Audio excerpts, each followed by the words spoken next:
membuat kita tenang. Yang ketiga, aku tahu dan yakin Allah Maha tahu semua berlaku saya. Aku yakin dan tahu Allah Maha tahu terhadap semua berlaku saya. Sejarah, lahir, batin, sembunyi, terang-terangan, Allah Maha tahu.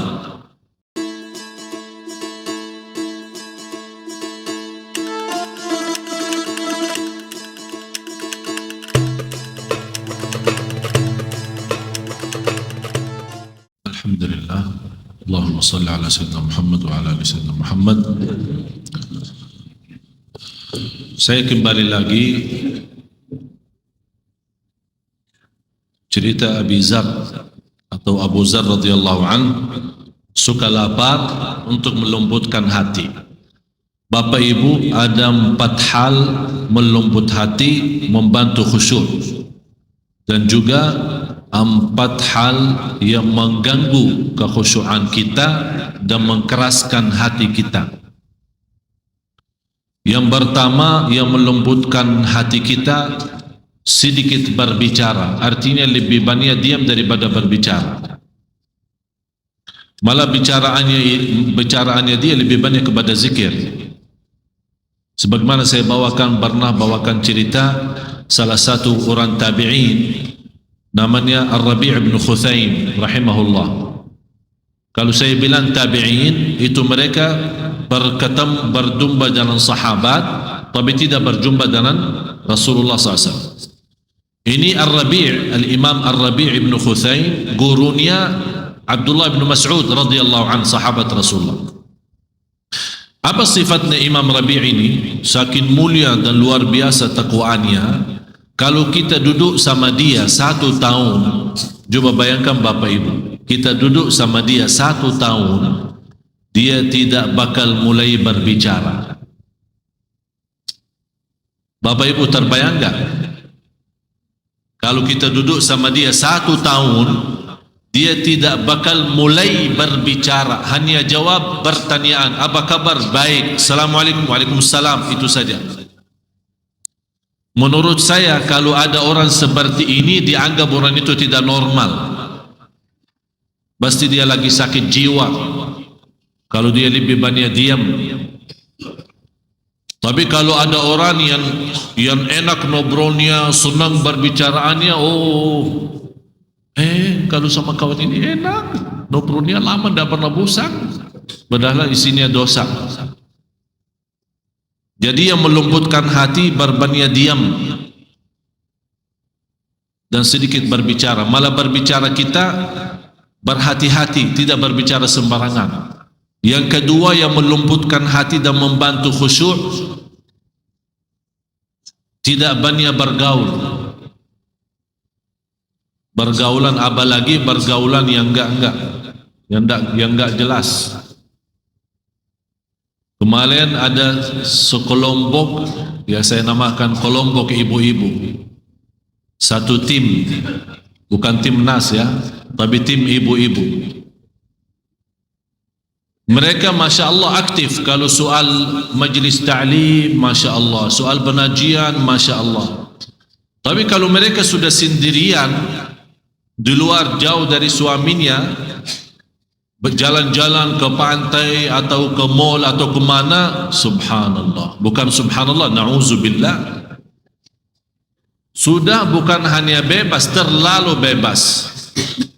Seolah-olah mereka bukan anak kecil, mereka sudah dewasa, sudah faham, malah mereka masing-masing sudah punya suami, punya anak. Malah pernah di antara mereka, tolong Syekh kasih istri Syekh ikut sama kita. Saya bilang enggak, tidak boleh. Macam ibu-ibu begini, tidak boleh. Saya tidak izinkan istri ikut seperti itu. Jadi kadang-kadang kita tidak berhati-hati dengan gaulan kita. Seolah-olah kita ikut majlis ta'lim, ma'murkan majlis ta'lim, soal gaulan itu urusan lain. Lakum dinukum waliyadin. Ini agama, ini dunia. Ustaz, jangan salah, kita tidak ikut campur di sini. Ini urusan gaulan, senang-senang ke mall, rame-rame. Maka kalau dia berketawa di satu restoran, di ujung restoran kedengaran suaranya. Ini persoalan barangkali Bapak Ibu menjadi sebuah kebiasaan.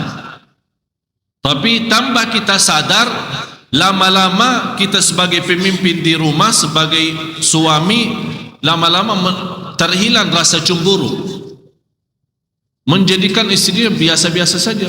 Dia gampang bergaul. Malah Rasulullah SAW pernah membawa sebuah ancaman hadis. Ada seorang, ya Rasulullah, bagaimana kalau ada orang sebagai ponakan keluarga, hamu itu ponakan, tapi bukan muhrim kan? Apakah dia boleh masuk dalam rumah kita ya Rasulullah? Karena di dalam rumah kita ada anak kita yang sudah besar, terus dia datang tiba-tiba masuk gaul. Apakah boleh secara bebas? Kata Rasulullah SAW, tidak boleh. Al-hamu al-maut, lebih baik masuk kematian daripada bertemu dengan orang yang bukan muhrim. Tapi karena kita sudah terbiasa, malah kita punya anak dibiarkan. Alasannya apa? Oh, ini ponakannya saja, ponakan katanya. Dia gaul bebas, pergi makan sama-sama di restoran sama-sama, malah dijemput antar kemana-mana secara bebas. Dan hal ini yang membuat kita lama-lama tambah sadar susah mengkontrol anak kita sendiri. Jadi yang membantu khusyuk dan melembutkan kalbu kita adalah sedikit bergaul. Apalagi bergaul sama orang yang tidak menambah iman kita, malah justru merusak iman kita. Seperti orang begitu kita keluar dari majlis ta'lim, ayo kita jalan. Maaf, saya baru habis pengajian, saya tidak mau ke tempat maksiat. Aduh lah, sudahlah, sebentar aja dong. Astagfirullah. Jadi seolah-olah kemaksiatan itu menjadi sebuah kebiasaan. Akhirnya kita tidak bisa membedakan mana maksiat, mana tidak. Dan ingatlah, keberatan taat, kadang-kadang kalau bertaat kan ada sedikit keberatan kan, agak lemas, tapi kalau kita bermujahadah diri, maksa diri untuk bertaat, kecapian dan keberatan dalam taat itu sebentar, begitu kita dalam proses taat hilang. Tapi tetap pahalanya disimpan, diberikan oleh Allah. Tapi lezatnya maksiat, saat kita bermaksiat juga, begitu kita bermaksiat, kehilangan rasa lezat dan syahwat. Malah begitu kita selesai dosa dan maksiat, merasa diri sudah kecil. Begitu selesai maksiat dan dosa. Tapi walaupun kehilangan lezat maksiat kita, tapi dosanya masih tersimpan, masih dicatat oleh Allah. Berhati-hati. Jadi yang pertama membantu khusyuk dan melembutkan hati kita adalah berbanyak diam. Yang kedua adalah sedikit bergaul, atau bergaul sama orang saleh yang kita rasa orang saleh ini akan menambah iman saya, akan menambah ilmu. Yang ketiga, sedikit tidur, apalagi malam hari. Dan sebaik-baik, kata Rasulullah, sebaik-baik salat adalah salat Nabi Daud. Sebaik-baik salat adalah salat Nabi Daud. Bagaimana salat Nabi Daud?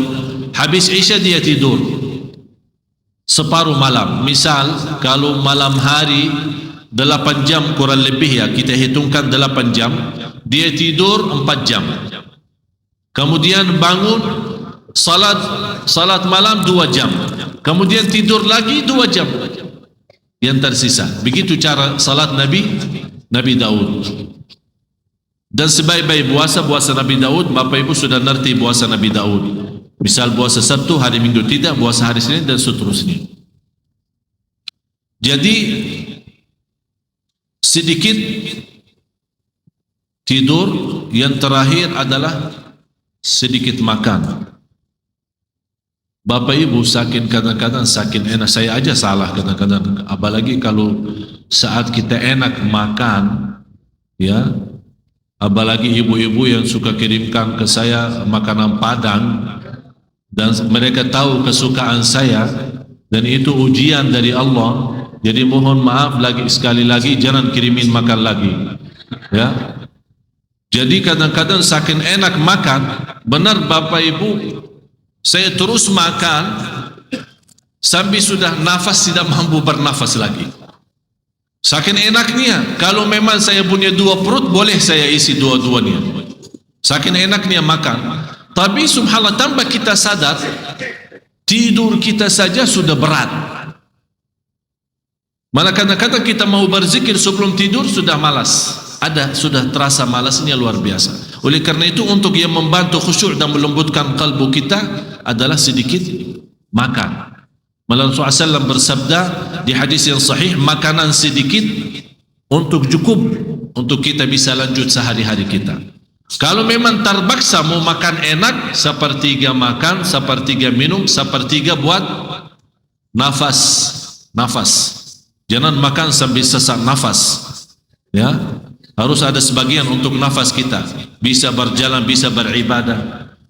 Terus yang membuat kita punya hati agak keras, berbanyak bicara, berbanyak tidur, berbanyak makan, dan berbanyak bergaul. Dan sudah saya berikan latihan Bapak Ibu, saya minta kemarin, dah tahu sudah dilaksanakan belum? Saya minta coba setiap mau tidur, coba usahakan duduk sendirian, kesepian, berzikir sambil bertafakur. Ini sangat bermanfaat, bukan hanya untuk ibadah kita dan iman kita, malah untuk kesehatan kita. Jadi Abu Dzar suka lapar karena melembut hati, wa suka sakit liyakhiffa dhanbi, karena kesakitan, kesabaran atas kesakitan menghapus dosa. Kenapa dia suka sakit? Agar dihapus oleh Allah dosanya. Kemudian suka mati. Kenapa wahai Abu Dzar? Rasul ditanya, kenapa kamu suka mati? Kata beliau, aku suka mati karena aku ingin jumpa dengan Allah. Aku ingin jumpa dengan Allah. Sekarang pertanyaan saya, dengan ayat ini, setiap jiwa bernyawa akan merasakan mati. Kira-kira kalau kita terpilih untuk mati, apakah sanggup? Ini sekarang Abu Dzar berkata, aku suka mati karena aku ingin jumpa dengan Allah. Sekarang pertanyaan saya, apakah kita ingin jumpa dengan Allah atau malu jumpa dengan Allah? Hah? Ingin. Betul. Berarti siap.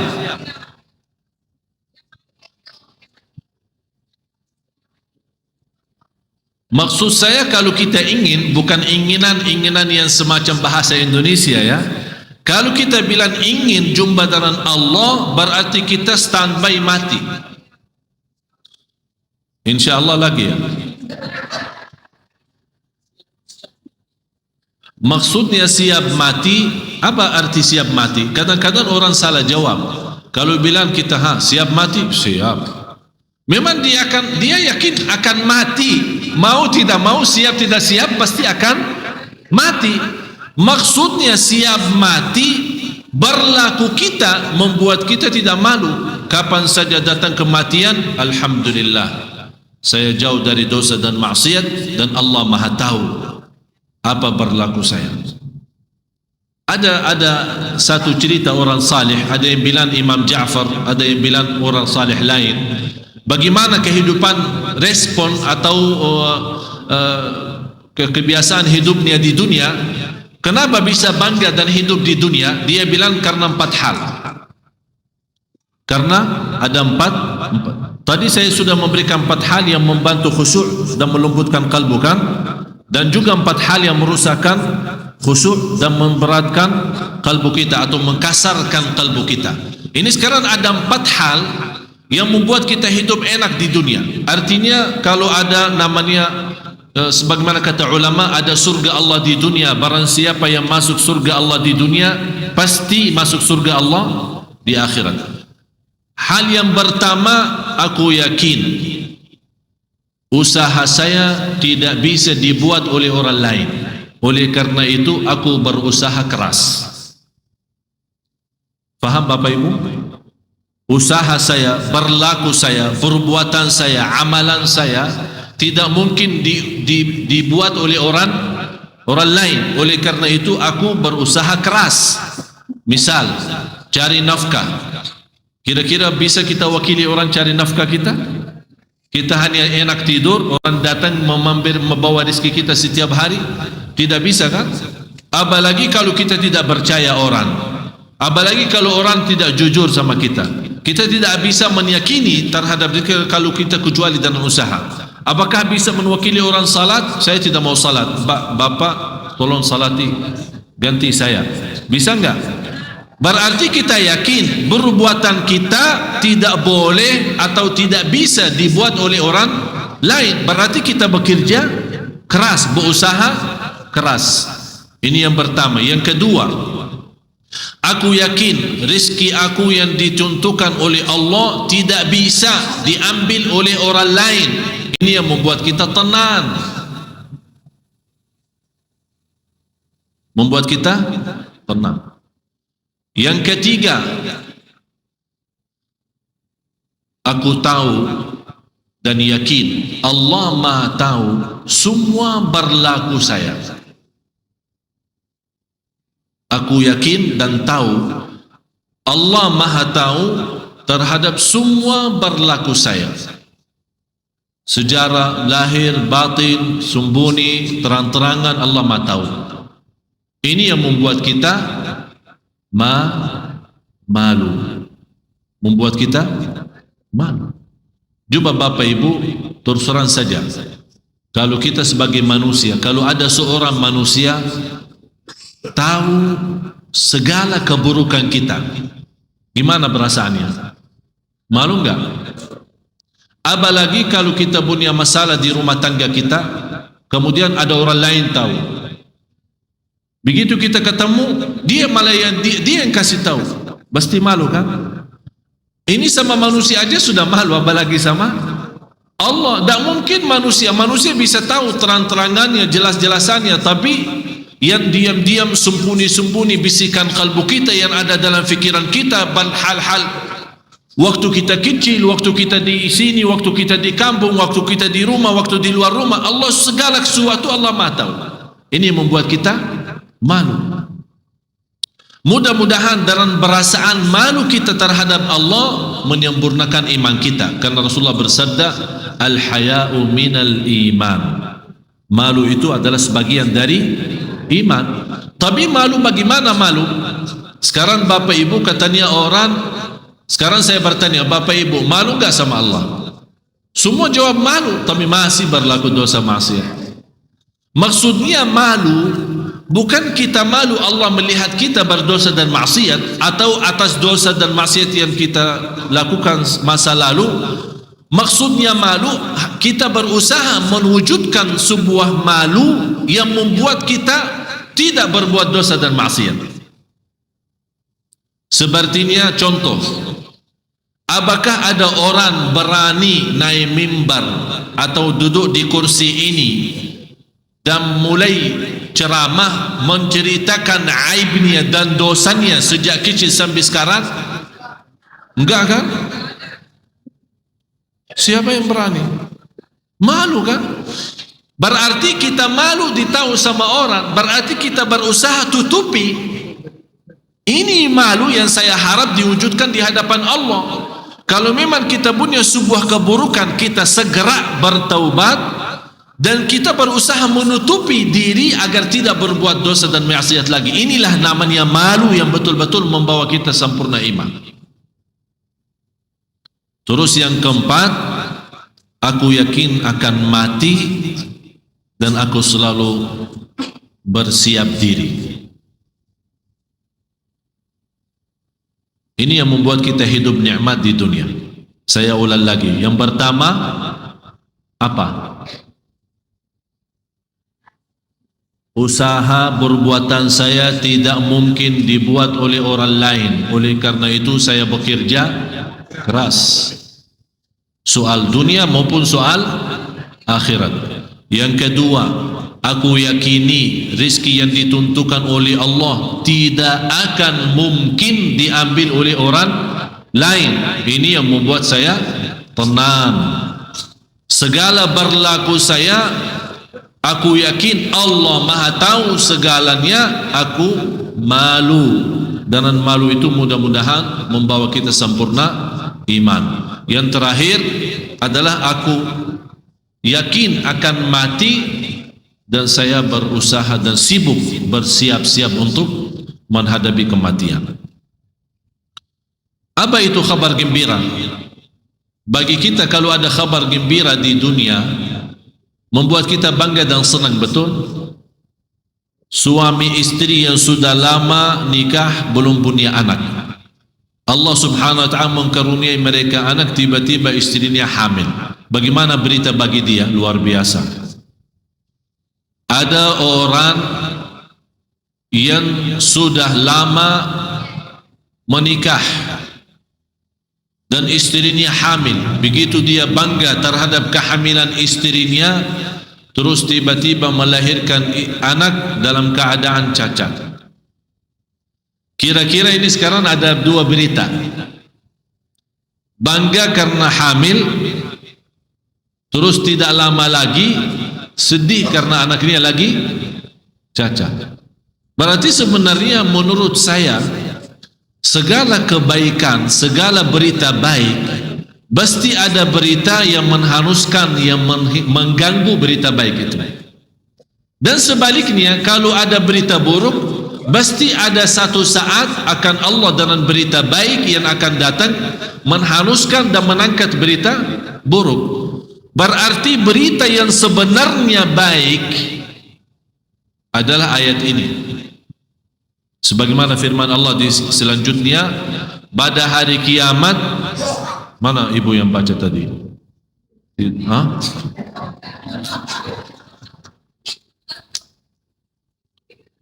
Ini tanda banyak qiyamul lail, Masya Allah.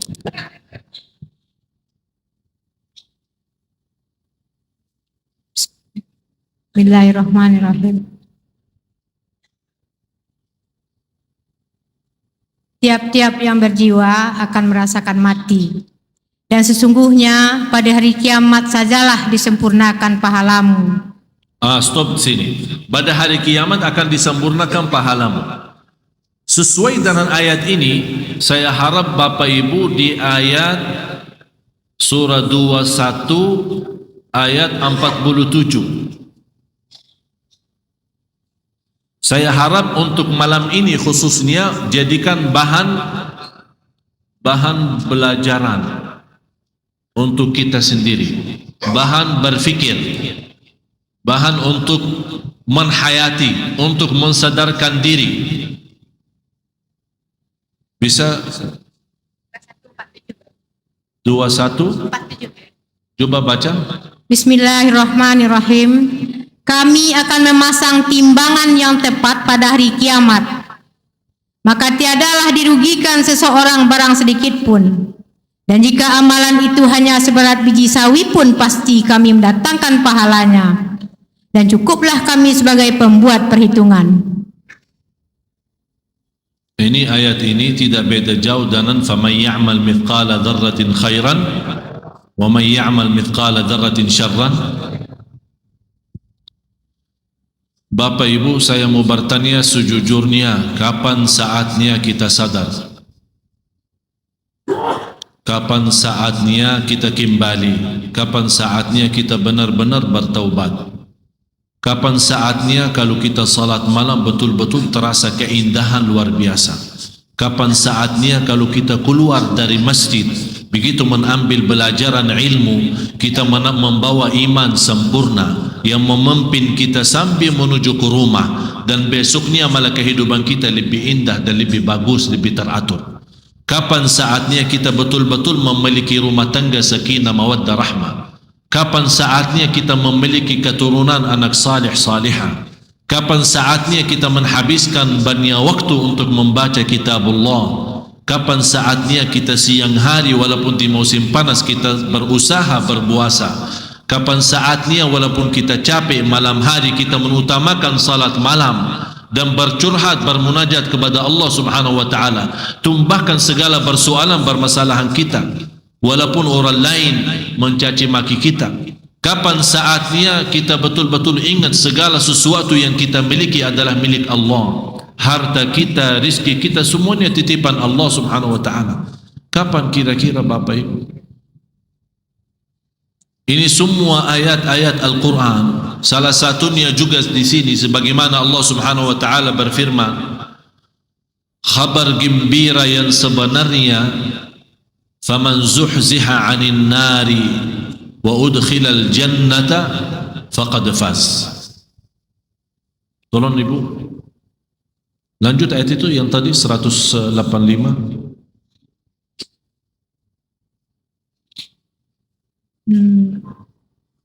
Barang siapa dijauhkan dari neraka dan dimasukkan ke dalam surga, maka sungguh ia telah beruntung. Kehidupan dunia itu tidak lain hanyalah kesenangan yang memperdayakan.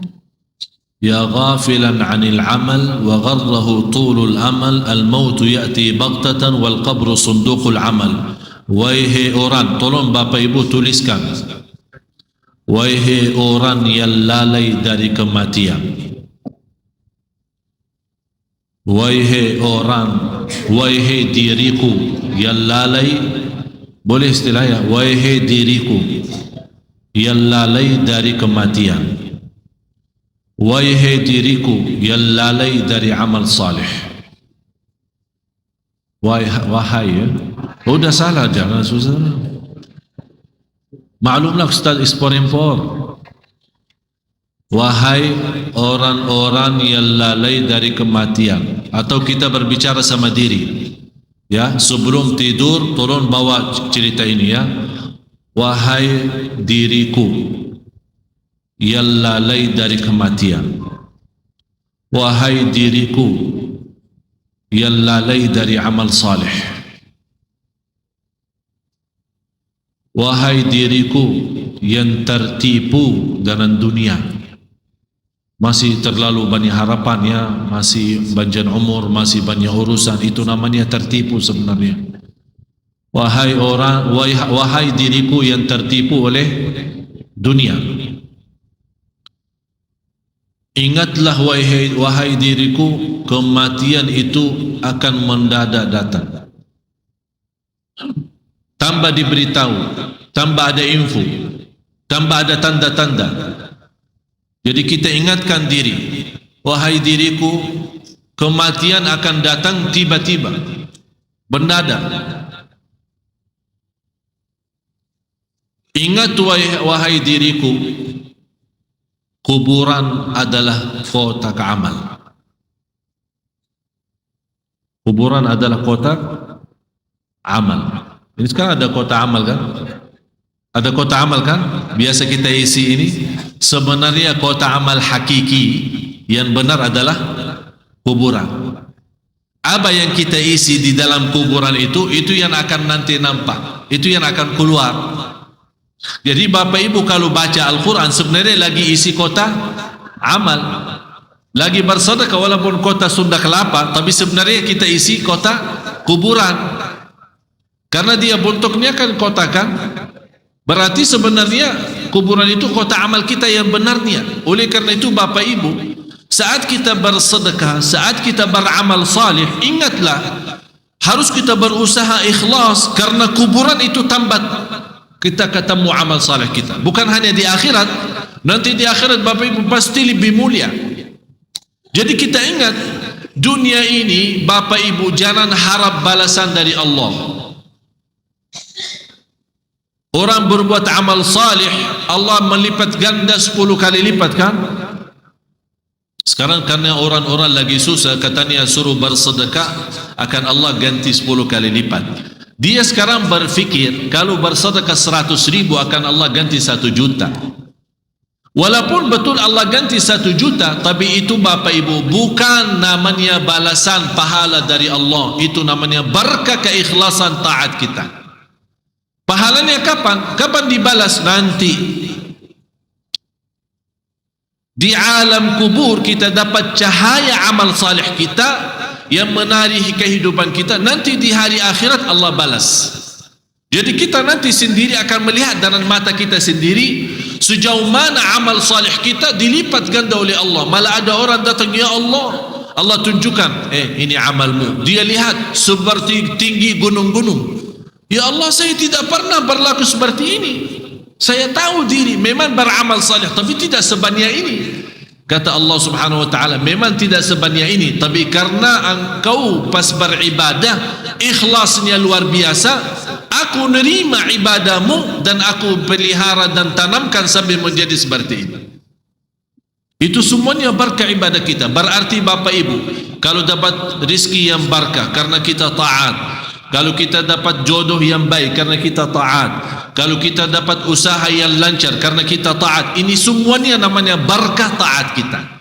Sebaliknya, kalau kita dapat sebuah cobaan, sebuah musibah, berita buruk yang mengganggu aktivitas kita, anak bandal, suami kadang-kadang macam-macam, istrinya tak jelas, ini semuanya namanya keburukan maksiat kita. Malah kata Imamul Hasan al-Basri, kalau saya tahu apakah berdosa dan maksiat, saya melihat akhlak istri dan binatang. Binatangnya, karena orang dulu kan naik kuda, naik unta. Dia bilang kalau kuda dan unta saat saya menjadikan kendaraan untuk berjalan, kalau dia lagi tidak stabil, tidak tenang, saya ingat bukan salah dia, dosa apa yang saya lakukan sampai kendaraan saya tidak tenang. Dosa apa yang saya lakukan sampai istri saya tidak mau turuti? Dosa apa yang saya lakukan di hadapan Allah, barangkali dosa lalu yang kita lupa, sampai akibatnya menuju kepada anak kita. Ya Allah, ada apa? Sekarang kita kadang-kadang suka salahin anak kita, anak nakal, anak bodoh, anak bermacam-macam, ibu sudah capek, bapaknya sudah capek, kamu masih begini mulu. Tapi sebenarnya yang membuat dia, yang seharusnya kita sebelum melemparkan kesalahan kepada seorang, harus kita tanya diri, ya Allah, dosa apa yang saya lakukan sampai anak saya seperti ini? Kalau masih kita ingat dosa itu, berarti kita segera bertaubat. Kalau kita lupa dosa berlaku kita, tetap juga beristighfar dan taubat. Ya Allah, jangan menjadi bandal anak saya dan nakalnya anak saya akibatnya dosa lalu saya. Jadi sebenarnya berita yang luar biasa bagi kita adalah faman zuhziha, yang dijauhkan oleh Allah dari neraka dan dimasukkan dalam surga. Itu baru kabar gembira, itu baru kabar baik bagi kita semua. Saya minta Bapak Ibu malam ini ayat surah 21 ayat 47 jangan dilupakan. Ada seorang, saya tutupi, ada dua cerita. Ada seorang bertanya, Al-Imam Ibrahim ibnu Adham, tuliskan Imam Ibrahim ibnu Adham, ini salah satu imam sufi, ulama besar. Ditanya, wahai imam, kenapa kita berdoa tapi tidak diterima doa kita? Kenapa kita berdoa tapi kita rasa Allah belum ijabah? Kenapa kita berdoa tapi kita selalu merasa Allah belum kabulkan? Beliau menjawab, jangan lupa namanya Al-Imam Ibrahim ibnu Adham, salah satu ulama sufi. Dia menjawab, li'annakum araftumullaha falam tuti'uh, karena kita tahu Allah sebagai Tuhan kita tapi kita tidak benar-benar bertaat. Dan saya sudah jelaskan taat itu apa yang dimaksud adalah taat dengan rasa cinta, bukan taat dengan rasa terpaksa. Seolah-olah kita mau salat karena takut dihukum dan neraka, kita mau salat karena takut menjadi kafir. Kalau tidak, berarti kita menjalankan ibadah sebenarnya agar berlepas tanggung jawab, bukan karena ada rasa cinta kepada Tuhan kita Allah Subhanahu wa taala. Karena araftumullah, sudah mengenal Allah sebagai Tuhan kita tapi kita tidak bertaat sebenarnya. Wa araftumur rasula falam tattabi'u, sudah mengetahui Rasul itu siapa, Nabi Muhammad, sudah mengenal beliau sebagai utusan Allah, malah kita cinta Rasulullah padahal kita belum pernah jumpa, tapi kita tidak pernah mengikuti beliau secara total. Artinya dari sisi akhlaknya, dari sisi sikapnya, apalagi dalam urusan rumah tangga kita. Wa araftumus syaitana falam tattakhiduhu aduwa, dan sudah mengetahui syaitan sebagai musuh, tapi kita tidak menjadikan sebagai musuh, malah kita menjadikan sebagai teman. Kita selalu ikutin dia. Wa araftumul qur'ana, mengetahui Quran, tapi kita lalai dari Quran. Artinya kita tahu Quran itu untuk berteman dalam kehidupan kita, memimpin kita untuk keselamatan dunia akhirat, tapi kita tidak menghargai Quran. Hanya kita baca Al-Quran saat kita lagi butuh, saat perlu. Seolah-olah kita baca mengharap berkahnya sajalah, gitu. Wa araftumul mauta falam tasta'iddu lah, sudah tahu akan mati tapi belum mau bersiap. Seolah-olah kita lalai, seolah-olah mati ini belum sekarang. Bapak Ibu, saya setiap hari yakin kalau saya bangun, ya Allah, saya yakin belum bisa tidur lagi karena sudah tidur di alam lain. Saya termasuk jarang jumpa istri, ini baru sama saya. Tapi setiap saya ketemu, pasti saya bahas sama dia kematian. Habis saya bahas kematian, saya tidur enak, dia tidak bisa tidur karena enak mati. Sampai saya melihat kasihan dia, rasa sudah tidak enak. Dia bilang sudah jarang ketemu, begitu ketemu malah ingat mati mulu. Memang sebenarnya ini sebuah, kalau kita ingat mati terus, sungguh Bapak Ibu, kita tidak enak, tidak bisa nikmat hidup. Oleh karena itu rahmat dari Allah membuat kita kadang-kadang lupa mati, agak sedikit lupa agar bisa beraktivitas. Tapi kalau 24 jam ingat mati, mana bisa nikmat enak, mana bisa nikmat makan, mana bisa beraktivitas. Setiap kemana-mana mati. Berat. Terus wa araftumul jannah falam tatlubuha, sudah tahu surga tapi kita tidak mengharapkan sebenarnya surga itu. Dan wa araftumun nar, sudah tahu neraka jahannam tapi kita tidak ada rasa takut. Ini yang membuat doa kita ditolak. Sudah dikasih tahu habis waktu, tapi saya bilang satu cerita lah, satu cerita. Tidak apa-apa kita langgar aturan sunnah ke-8. Lanjut ya, lanjutkan.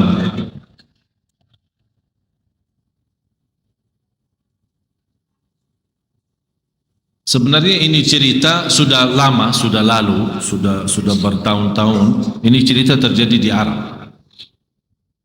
Ada seorang wanita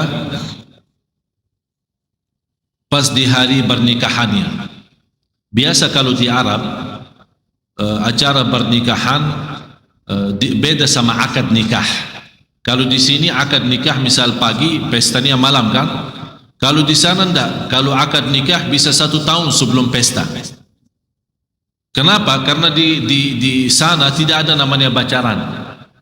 Dan saya sarankan kepada banyak jamaah, salah satu cara untuk kita mengatasi masalah kita seperti masalah pacaran termasuk dosa besar, saya bilang kenapa tidak disisihkan seperti di Arab.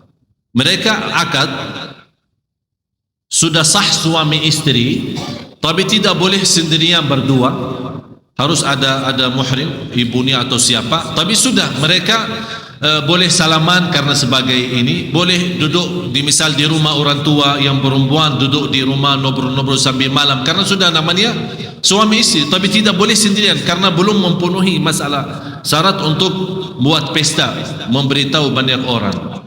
Jadi selama dalam 1 tahun ini mereka sebenarnya saling mengenal. Kalau memang sudah cocok lanjut, kalau tidak pisah. Sekarang kita melihat apa?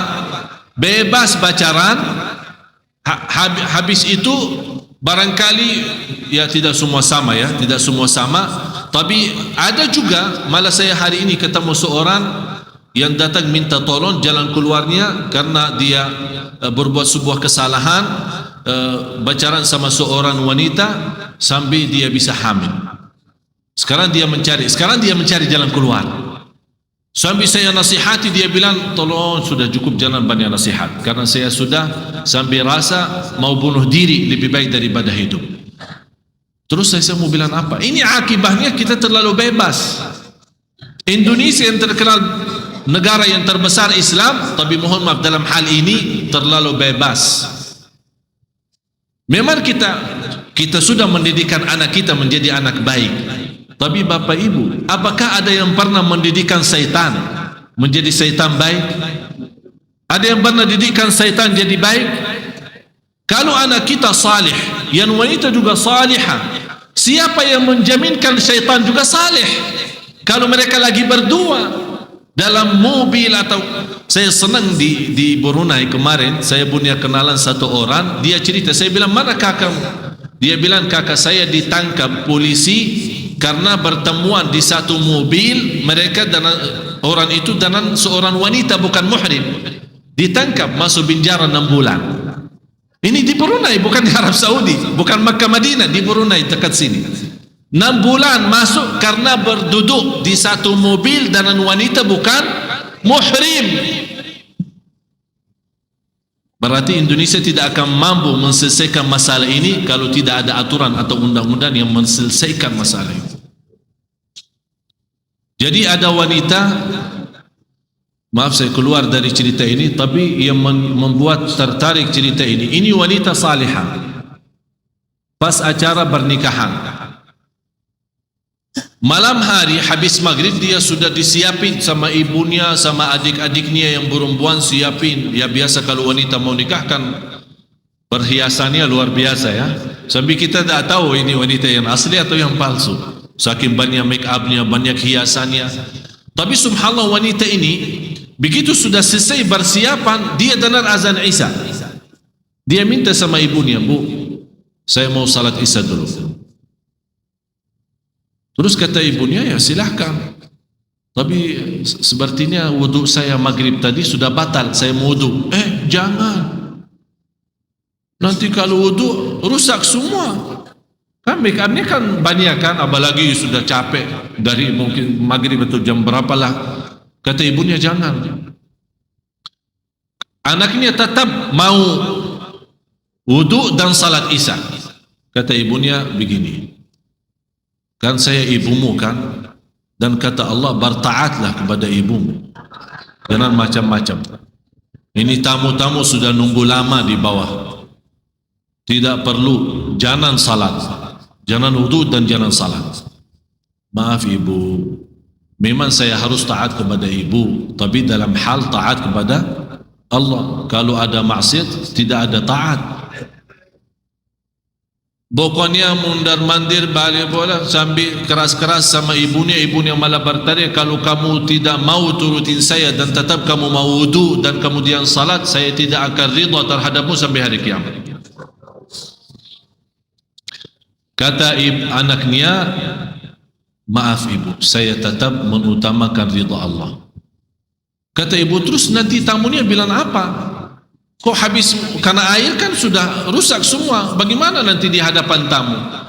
Terus kenapa ibu kalau tamu-tamu kan tidak nampak cantiknya?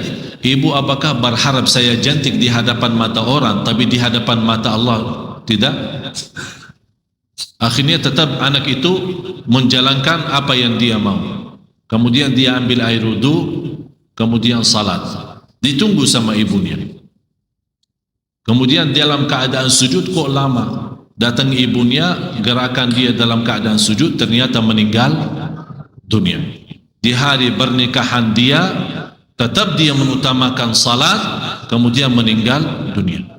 Itu Bapak Ibu, kalau ada orang menghargai ibadah, menghargai Allah, wallahi terjamin husnul khatimah. Sekarang kita lihat acara pesta kita, ya, maaf di Masjid Sunda Kelapa lagi, dia namanya di atas masjid jamaah rame-rame salat, tapi di bawah pesta, di bawah acara, malah musik, lagu-lagu, Untuk apa? Untuk ada penghasilan dan masukan untuk Sunda Kelapa. Kalau menuju kehasilan dan masukan untuk Sunda Kelapa tapi menjadi maksiat kepada Allah, lebih baik tak usah buat pesta di sini. Jadi kalau lebih acara yang lebih bermanfaat. Kenapa tidak memiliki aturan yang lebih bagus? Artinya kalau di bawah mau buat, silahkan buat pesta, tapi mohon maaf kalau waktu salat, maaf, kita lagi banyak jamaah yang mau salat, jangan terganggu. Malah kita membantu mereka agar mengamankan acara mereka lebih lanjut dan lebih lancar. Dan kita sebagian ditugaskan pada mengurus jamaah masjid untuk salat biar lebih aman dan lancar, malah kita urus mereka bermaksiat dan berdosa. Semua ini untuk apa? Untuk penghasilan.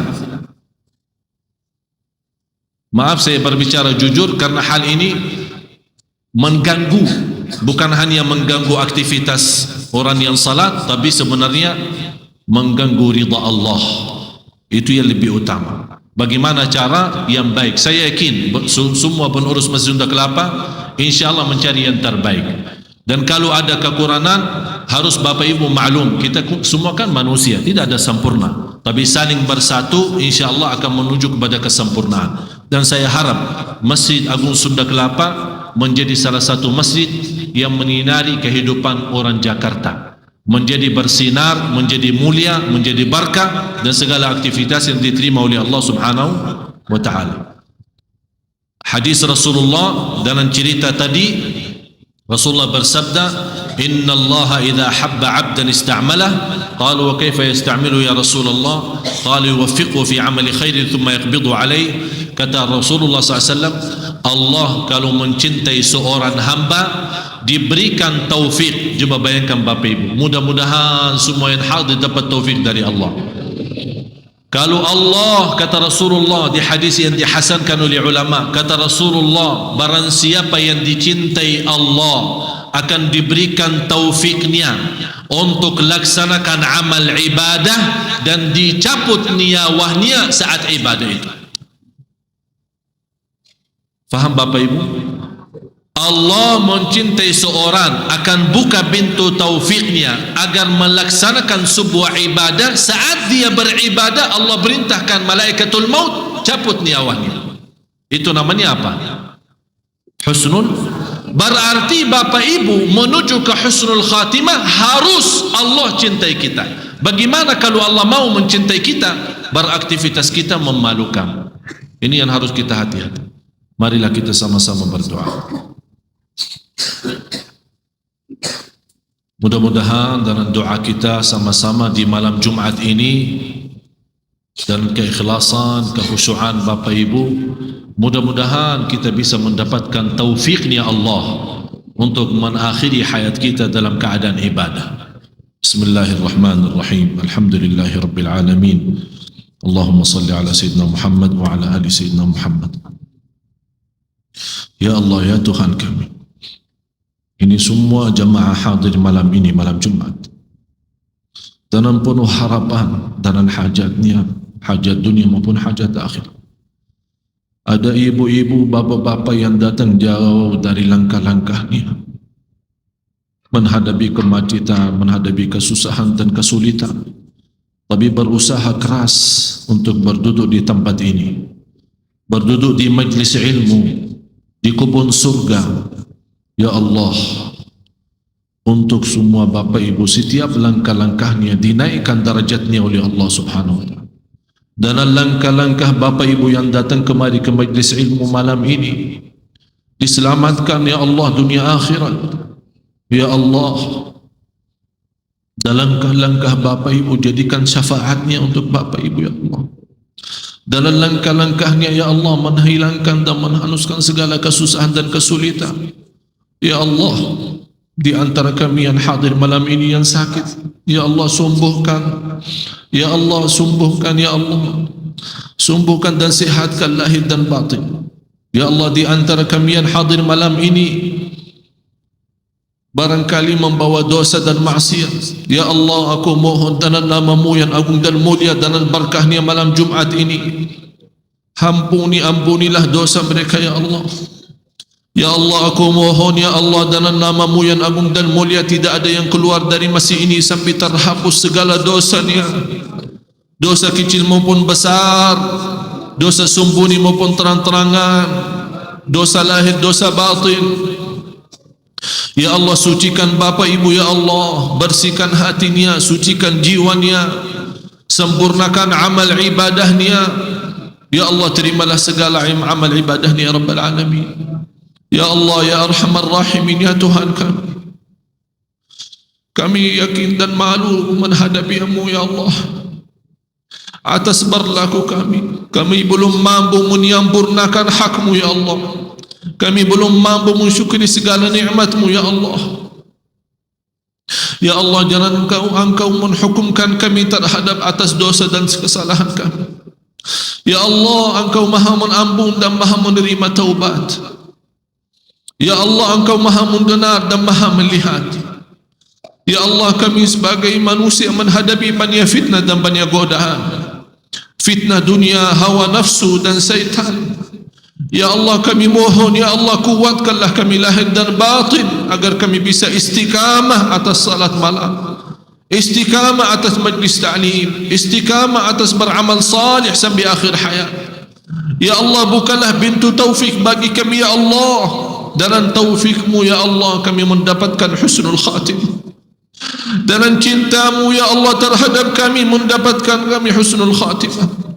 Ya Allah, kami mohon ya Hayyu ya Qayyum ya Dzal Jalal wal Ikram, ampunilah orang tua kami, rahmati dan sayangi orang tua kami, ampunilah keluarga kami ya Allah, berilah kepada kami semua rumah tangga sakinah mawaddah rahmah, keturunan anak saleh-saleh. Ya Allah, bukalah hati suami kami ya Allah, lembutkan hatinya, kembalikan ya Allah suami kami kepada jalan-Mu ya Allah. Kembalikanlah suami kami ya Allah dalam ibadah kepada-Mu ya Allah. Kembalikanlah suami kami ya Allah untuk tetap beristiqamah dan bertakwa ya Allah. Ya Allah, hidayahkan istri-istri kami ya Allah, jadikan istri kami mulia lahir dan batin agar menjadi istri salihah yang membawa keluarga dan suaminya selamat bahagia dunia akhirat ya Rabbal Alamin.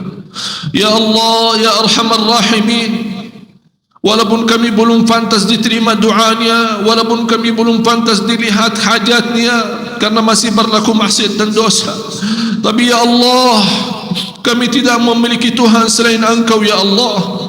Kami tidak punya Allah selain Engkau ya Allah. Ya Allah, aku mohon muliakan air mata Bapa Ibu di malam ini ya Allah, menjadikan air mata yang menyelamatkan dari neraka Jahannam. Karena Rasul-Mu sallallahu alaihi wasallam bersabda, barang siapa yang menangis karena takut kepada Allah dan menangis karena Allah, diharamkan masuk neraka. Ya Allah, setiap tetes air mata ya Allah dari mata Bapa Ibu di malam ini membawa kami selamat dunia akhirat, diharamkan dan dijauhkan oleh Allah dari neraka Jahannam. Ya Arhamar Rahim, rahmatilah kami ya Allah. Kami sangat membutuhkan rahmat-Mu. Engkau maha kasih sayang ya Allah. Kami menghadapi banyak masalah ya Allah, masalah dalam rumah tangga, masalah sama suami, masalah sama istri, masalah sama anak, masalah dalam urusan rezeki. Ya Allah, rahmatilah kami. Dalam rahmat-Mu ya Allah kami mampu mengatasi segala masalah kami ya Allah. Karena rahmat-Mu seluas bumi dan langit ya Allah. Ya Arhamar Rahimin, Ya Arhamar Rahim, hidupkanlah kami dalam keadaan iman, wafatkanlah kami dalam keadaan Islam, dan akhiri hayat kami dalam husnul khatimah. Ya Allah, kami belum tahu berapa sisa umur kami, tapi ya Allah kami mohon, berilah kepada kami kekuatan agar mengisi apa yang Engkau ridhai ya Allah dalam sisi umur kami ya Allah. Berilah kekuatan ya Allah agar kami berusaha mengisi yang terbaik dalam kehidupan kami yang tersisa ya Allah. Ya Allah, berilah kepada kami kekuatan lahir dan batin agar mengisi sisi umur kami dalam taqwa dan ibadah kepada-Mu ya Allah. Di antara kami ada yang tersisa 1 malam, ada yang tersisa bulan, ada yang tersisa setahun, ada yang tersisa lebihnya.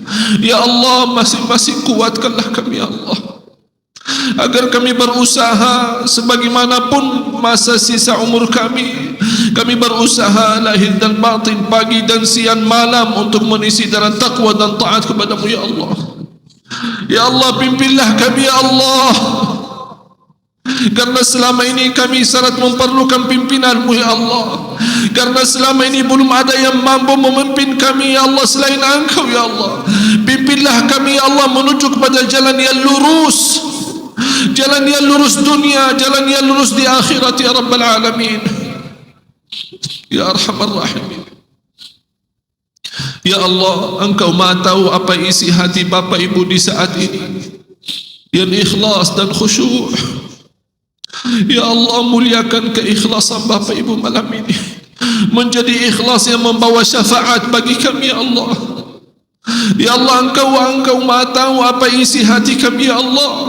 Ya Allah, apapun isi yang baik ya Allah, muliakan kebaikannya, maupun isinya buruk ya Allah, ampunilah keburukannya ya Arhamar Rahimin. Ya Allah, jangan Engkau menhukumkan kami atas dosa dan salah kami. Kalau Engkau menhukumkan kami, pasti kami akan celaka. Ya Allah, kami akui kezaliman kami akui dosa dan maksiat kami akui kebodohan dan kekurangan kami, dan kami akui banyak nikmat-Mu ya Allah terhadap kami, walaupun kami belum mampu mensyukurinya. Setiap hari dan setiap saat Engkau menurunkan nikmat-Mu terhadap kami, tapi kami selalu membalas kejahatan dan keburukan. Tapi Engkau masih memanggil kami hamba-Ku, Engkau masih mau memanggil kami hamba-Ku. Memang ya Allah kami hamba-Mu, ya Allah memang kami hamba-Mu. Ya Allah, jadikanlah kami semua dalam golongan hamba-Mu yang terbahagia ya Arhamar Rahimin.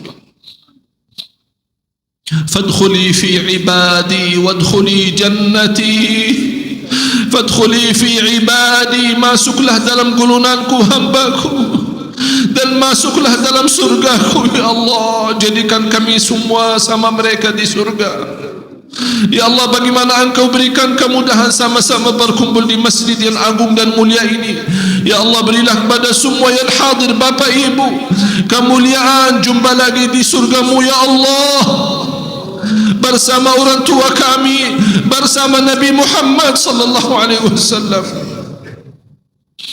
Rabbana taqabbal, Rabbana taqabbal minna innaka antas samiul وتب علينا إنك أنت التواب الرحيم. ربنا آتنا في الدنيا حسنة وفي الآخرة حسنة وقنا عذاب النار، وقنا عذاب النار، وقنا عذاب النار.